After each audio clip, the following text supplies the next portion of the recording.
안녕하세요. 저는 50대 중반의 남자입니다. 저와 아내는 저희 어머니의 중매로 만나게 되었어요. 저희 어머니가 한식집을 운영하시는데 아내가 그 한식집에서 오랫동안 근무하시던 이모님의 조카였거든요. 아내가 그 이모님을 만나러 한식집에 왔었는데 어머니가 보시고는 마음에 드신 거죠. 하지만 저는 제가 어렸을 때부터 봐오던 이모님이어서 그런지 조카분을 소개받는 게 조금 쑥스럽더라고요. 그래서 들어온 중매를 거절했는데 어머니가 저를 쫓아다니면서 소개받으라고 재촉하시는 바람에 어쩔 수 없이 만나게 되었습니다.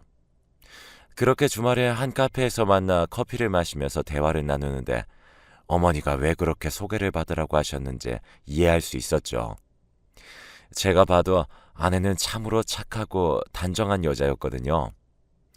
그 모습에 매력을 느낀 저는 적극적으로 마음을 표현했습니다. 다행히 아내도 제가 싫지 않았는지 거절 의사를 밝히지 않았어요. 그래서 쇳불도 당김에 빼라는 속담처럼 아내 마음을 완전히 사로잡기 위해 최선을 다해 노력했죠. 그런 제 노력을 알아봐 줬는지 제 마음을 받아주었고 저희는 연애를 시작하게 되었습니다. 제가 처음 아내와 진지하게 만나고 있다는 소식을 어머니에게 알렸을 때 어머니는 그 누구보다 기뻐하셨습니다. 저희 아버지도 좋아하셨고요. 그렇게 아내와 연애를 시작한 저는 1년 정도 만남을 이어오다가 결혼하게 되었습니다. 상견례 자리에는 아내의 아버지가 10년 전에 교통사고로 돌아가신 터라 장모님만 나오셨는데 아내 못지않게 정숙하신 분이셨어요.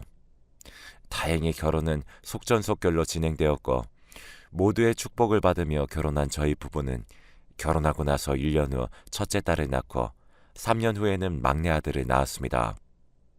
그런데 솔직히 모든 순간이 행복했다고 하면 거짓말이겠죠.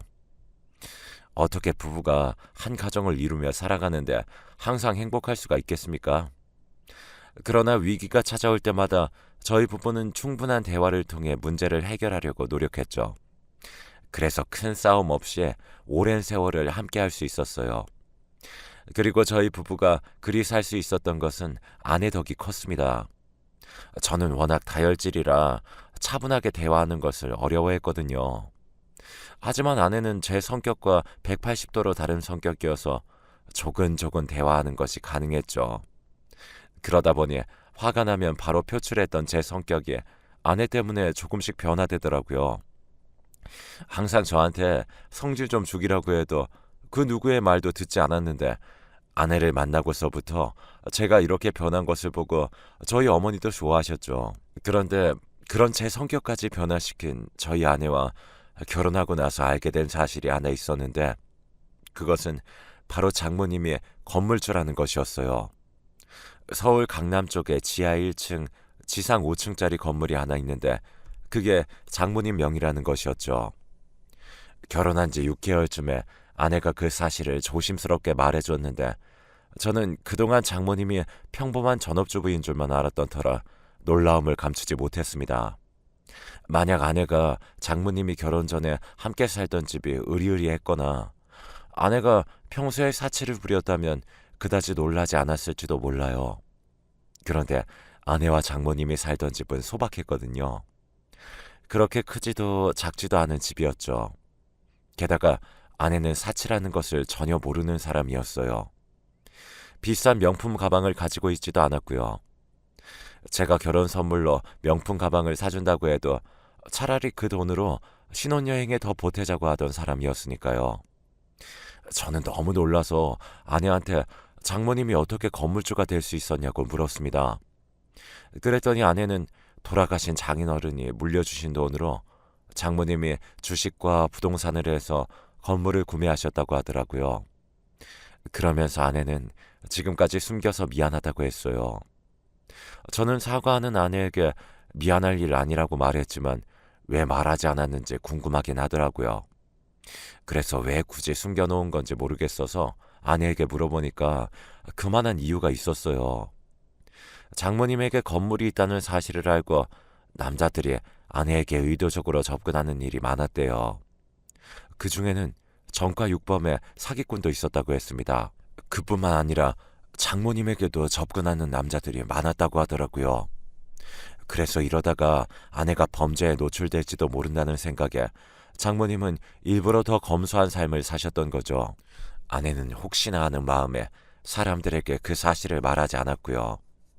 세상이 워낙 흉흉하다 보니까 본의 아니게 말하지 않은 거였어요. 그리고 저는 굳이 장모님 건물을 욕심내지도 않았죠. 그런 사실을 알고 나면 콩고물을 기대하는 사람들도 덜어 있잖아요. 물론 장모님에게 90억이나 되는 건물이 있다는 사실을 알았을 때 저도 내심 기분은 좋았죠. 하지만 제 것도 아닌 것을 욕심부려서 못난 사람은 되고 싶지 않았어요.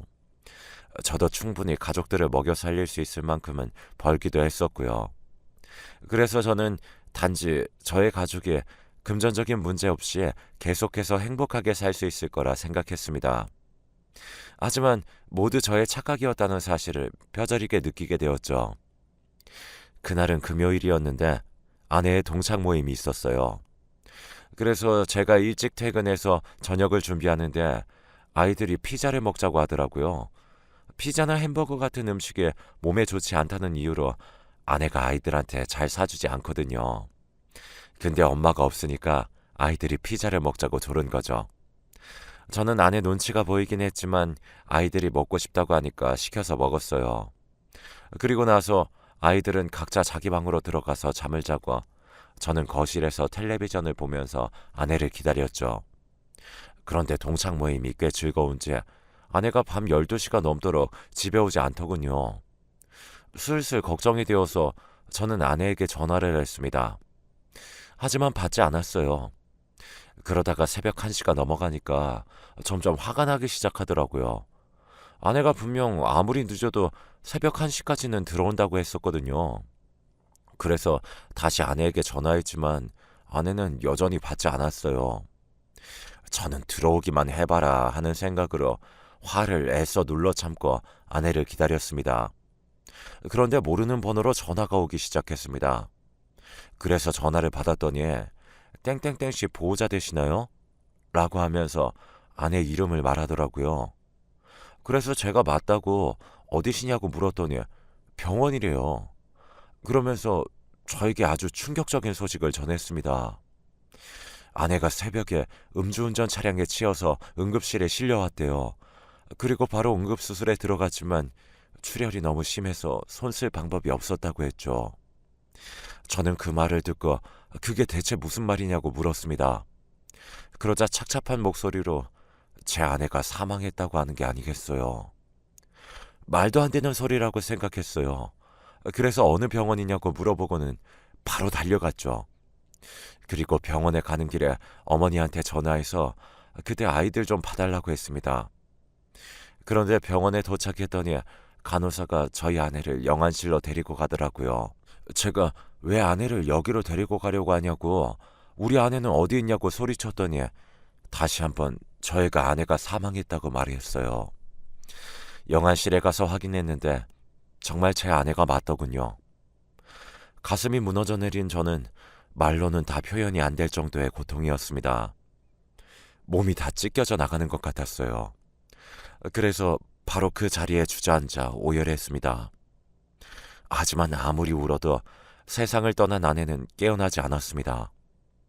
그래서 병원 직원이 저에게 장례 절차에 관해서 설명해 주는데 어떤 말도 저에게 들려오지 않았죠. 그런 제 상태를 인지했는지 직원이 다른 가족들에겐 아직 연락하지 않았냐고 묻더라고요. 그리고 그 순간 아이들을 보고 있었던 어머니께 연락이 왔고 저는 울면서 어머니에게 아내가 세상을 떠났다는 소식을 전했습니다. 그리고 나서 바로 장모님에게도 이 사실을 알렸죠. 제 말을 듣자마자 한숨에 달려오신 장모님은 아내의 시신을 확인하자마자 기절하셨어요. 그리고 그 어떤 것도 할 수 없었던 저와 장모님을 대신해서 아내의 외삼촌이 장례 준비를 도와주었습니다. 저희 어머니는 아이들을 데리고 장례식장에 와주셨고요. 아직 초등학생인 아이들이 상복을 입고 빈소를 지키는데 참 아직도 그때를 떠올리면 저도 이렇게 목이 메어오는데 장인어른과 외동딸을 모두 교통사고로 잃어버리신 장모님의 심정은 어떻겠습니까? 장모님은 장례식을 진행하는 내내 제대로 움직이지도 못하셨어요. 당연히 잠도 주무시지 못하고 밥도 제대로 드시지 못하셨죠. 저 역시 마찬가지였고요. 그렇게 먼 정신으로 장례를 치르고 49제까지 지낸 후에 아내의 사망 신고를 했습니다. 사망 신고를 함으로써 아내가 이 세상 사람이 아니라는 사실에 실감이 나더라고요. 동시에 앞으로 저 혼자서 아이들을 키워야 한다는 현실도 실감이 났죠. 저는 일을 해야 했기 때문에 오로지 아이들과 함께 있을 수 없었어요. 그래서 저희 어머니에게 아이들을 맡겼습니다. 감사하게도 어머니는 운영하시던 한정식집을 저희 삼촌에게 맡기고 대신 아이들을 봐주셨죠. 그리고 장모님은 그동안 병원에 오고 가며 치료를 받으셨어요. 외동딸을 잃은 슬픔을 도저히 견뎌낼 수 없었는지 49제 후에 병을 얻으셨거든요. 큰 병은 아니어서 그나마 다행스러운 일이었죠. 장모님은 아내가 떠난 지 1년 후에 다시 정신을 차리셨습니다. 그리고 어머니와 번갈아 가면서 저희 아이들을 봐주셨어요. 할머니, 외할머니를 오고 가며 돌봄받는 아이들이 안쓰러웠지만 생계를 책임지려면 어쩔 수가 없었죠. 그래도 큰딸이 중학생이 되고 나서부터 동생을 잘 돌봐줬어요. 제가 큰딸한테 이제부터 동생한테 네가 엄마가 되어줘야 한다 했더니 책임감을 느끼고 동생을 잘 챙기더라고요. 엄마를 일찍 잃어서 그런지 큰딸은 또래에 비해서 성숙했습니다. 애가 14살 때 웬만한 집안일은 다 할 수 있게 되었으니 말 다 한 거죠. 그런 큰딸에게 저는 너무나 미안했어요. 다른 친구들처럼 그저 해맑게 지내도 모자랄 판인데 공부하면서 동생까지 챙겨야 했으니 돌이켜 생각해보면 제가 아빠로서 자격이 부족했나 봐요. 저는 아이들이 혹여나 엄마를 잃고 나서 삐뚤어지면 어쩌지 걱정을 많이 했어요. 하지만 다행히 엄마를 닮아서 씩씩한 아이들이 엇나가지 않고 착실하게 학교 생활을 이어나가더라고요. 웃음도 잃어버리지 않고요.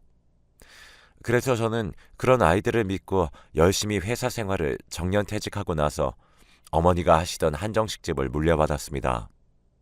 그런데 회사 일을 하다가 가게를 운영하려니까 어려운 점이 한두 가지가 아니었죠. 하지만 삼촌이 도와주신 덕분에 빨리 적응할 수 있었어요. 그러던 어느 날 큰딸이 수능을 마치고 나서 겨울방학 동안 장모님 집에서 지내게 되었습니다. 저희 큰딸이 저보다 더 막내를 잘 챙겼거든요.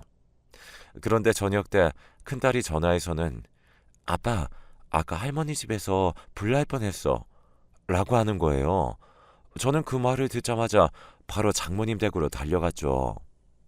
그리고 제가 도대체 무슨 일이냐고 했더니 큰딸이 자세히 설명해 주었습니다. 낮잠을 자고 있었는데 뭔가가 타는 냄새가 나면서 화재 경고음이 들렸고 그래서 재빨리 일어나서 부엌으로 가봤더니 가스레인지 위에 있던 냄비에서 불이 나고 있었던 거죠. 다행히 장모님 댁에 소화기가 있어서 그걸로 불을 껐대요. 불을 끄자마자 바로 환기도 시켰고요. 그런데 그러고 나서 큰딸이 장모님을 찾았는데 집안 어디에도 장모님이 보이지 않았다고 했습니다. 그리고 10분 정도 흘렀을 때 장모님이 집으로 오시길래 큰딸이 도대체 어딜 갔다 오신 거냐고 물었더니 잠깐 마트에 다녀왔다고 했대요. 그 말을 듣고 큰딸이 할머니 가스레인지 위에 냄비 올려뒀어 라고 했더니 장모님은 그제야 생각이 나셨는지 소스라치게 놀라면서 깜빡했다고 대답했다고 했습니다.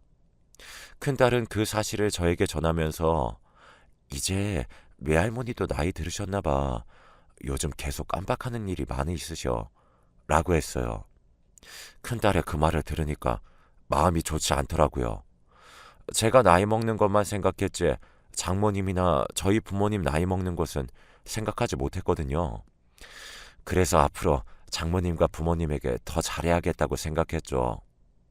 부모님과 장모님에게 홍삼이랑 영양제도 사드리고요.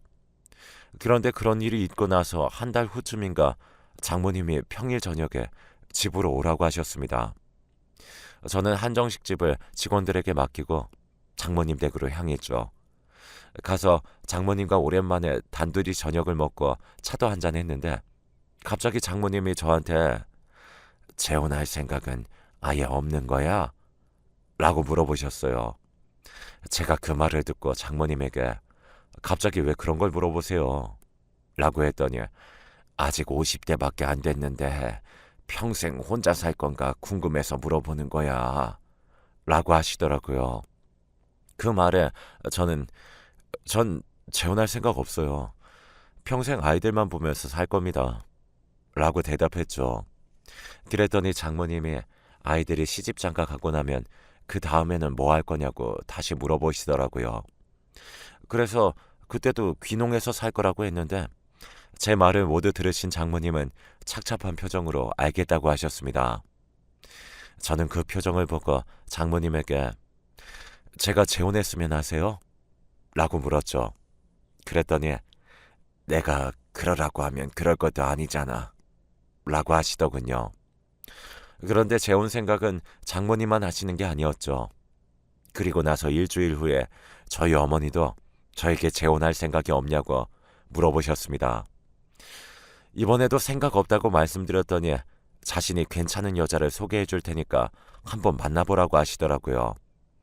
제가 그럴 생각 없다고 다시 한번 강하게 말씀드렸는데도 그냥 만나서 차라도 한잔 하라고 하셨습니다. 그런데 계속해서 그러시니까 짜증이 나더라고요. 그래서 어머니에게 내가 알아서 할 테니까 제발 신경 끄세요. 라면서 화를 냈어요. 그런데도 어머니는 포기하지 않으셨어요.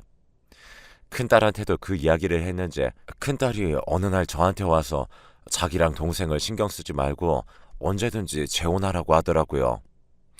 제가 큰딸한테 혹시 할머니가 시키더니?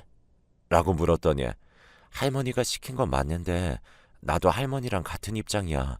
나는 아빠가 연애도 하고 재혼도 했으면 좋겠어. 라고 했죠.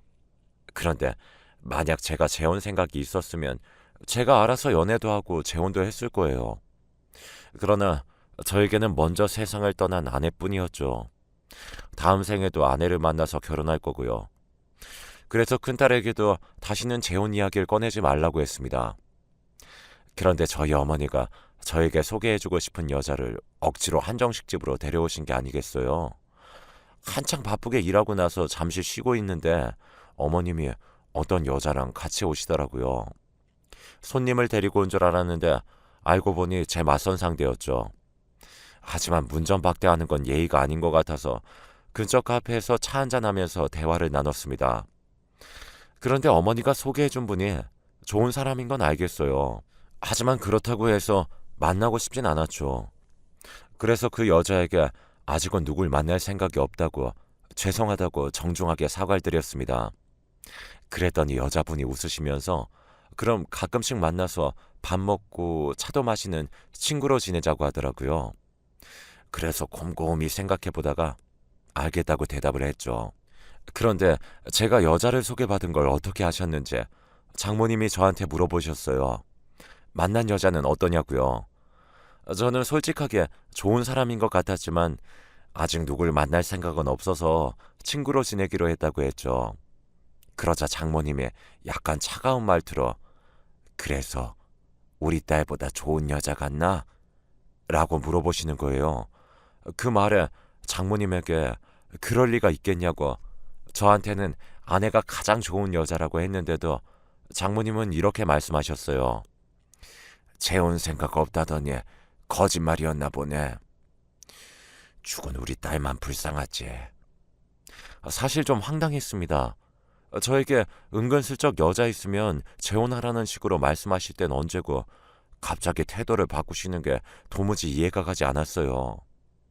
아마도 막상 제가 여자를 소개받으니까 서운해서 그런다고 생각했죠. 그래서 장모님의 서운함을 풀어드리려고 저는 나름대로 노력을 했어요. 그런데 그날 이후로 장모님은 계속해서 그 여자랑 연락하고 있는지 계속 만남을 이어가고 있는지 물어보셨죠. 제가 친구로 지내고 있다고 말씀드려도 남녀 사이에 친구가 어딨냐고 하면서 못마땅하다는 식으로 말씀하셨어요. 그래서 저는 하도 그러시니까 장모님께 아예 대놓고 그 여자 만나는 거 마음에 들지 않으시면 만나지 않겠다고 말씀드렸습니다. 그랬더니 갑자기 화를 버럭 내시면서 내가 그렇게 치사한 사람인 줄 아냐고 하시는 게 아니겠어요. 장모님이 이래도 뭐라고 하시고 저래도 뭐라고 하시니까 어떻게 해야 할지 모르겠더라고요. 조금 억울하기도 했고요. 그러나 장모님은 그런 제 심정을 전혀 알아주지 않으시고는 갑자기 저한테 이제 앞으로 우리 집에 찾아오지 말게. 나한테 연락도 하지 말고 라고 하셨습니다. 도대체 왜 이러시냐고 물어봐도 대답도 안 해주시고 그냥 찾아오지 말라고 하셨죠. 그리고 그 뒤로 실제로 제 전화는 일절 받지 않으셨어요. 제가 집으로 찾아가도 문도 열어주지 않으시고요.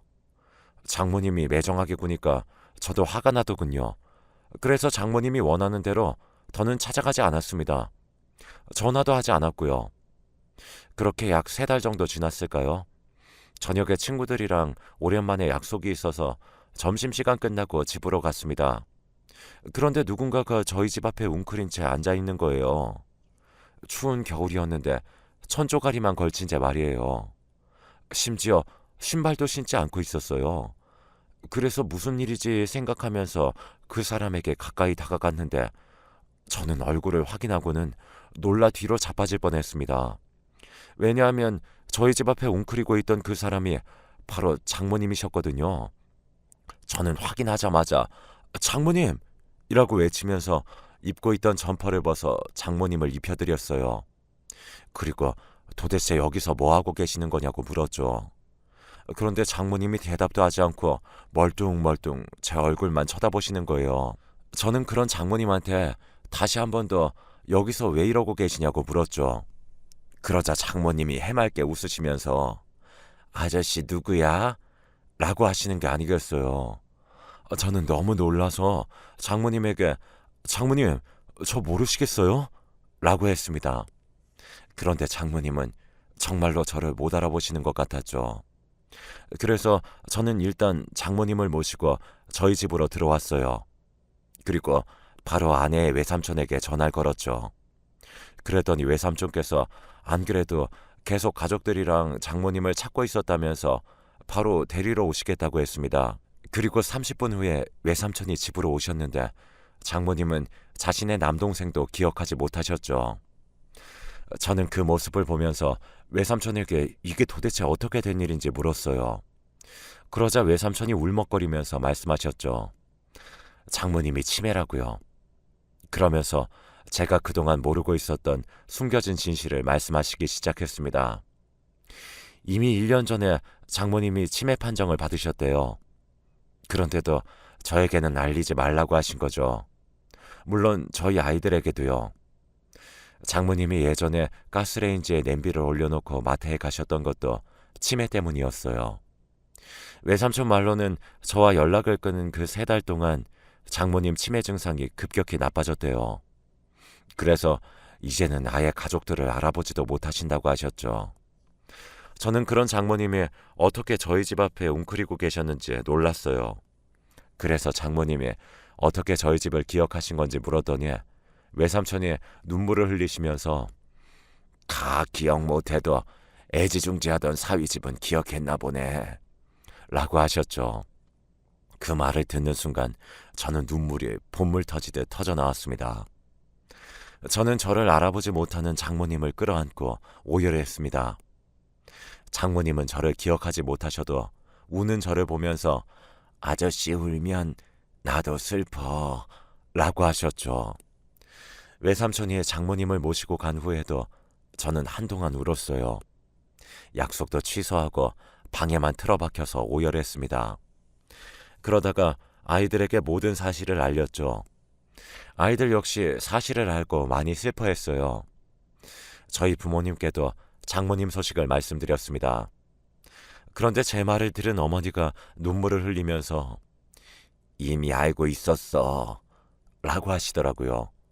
제가 어머니한테 이미 알고 계셨다고요? 라고 물었더니 3달 전에 장모님이 어머니를 찾아와서 사실을 알리면서 부탁하셨었대요. 제가 아내를 잊고 새 출발을 할 수 있게 도와달라고요. 그리고 더 놀라운 것은 제가 소개받은 여자도 사실은 어머니가 아닌 장모님이 연결해준 분이었습니다. 장모님이 참한 여자가 있는데 저에게 소개해주고 싶다면서 대신 어머니가 소개해주는 걸로 해달라고 하셨대요. 그런데 왜 그렇게 장모님이 차갑게 군 거냐고 어머니한테 물었더니 일부러 정 떼려고 그러신 거라고 하더라고요. 결국 장모님은 오로지 저를 위해서 모질게 구신 거였습니다. 제가 새로운 여자를 만나서 행복한 가정을 꾸릴 수 있도록 도와주고 싶어서요. 그런 장모님 마음도 모르고 그동안 속 좁게 굴었으니 너무 죄송해서 아무 말도 할 수가 없더군요. 모든 사실을 알고 나서 다시 장모님 댁으로 찾아뵀는데 장모님은 여전히 저를 못 알아보셨어요. 그리고 외삼촌이 장모님은 다음 달쯤에 요양원으로 모실 거라고 말씀하셨죠. 사실 본인은 그러고 싶지 않았는데 장모님이 부탁하셨었대요. 자신이 정신을 잃으면 제발 요양원으로 보내달라고요. 하지만 저는 아무리 장모님 부탁이었다고 해도 요양원에 보내고 싶지 않았습니다. 그래서 제가 대신 돌봐드리겠다고 했어요.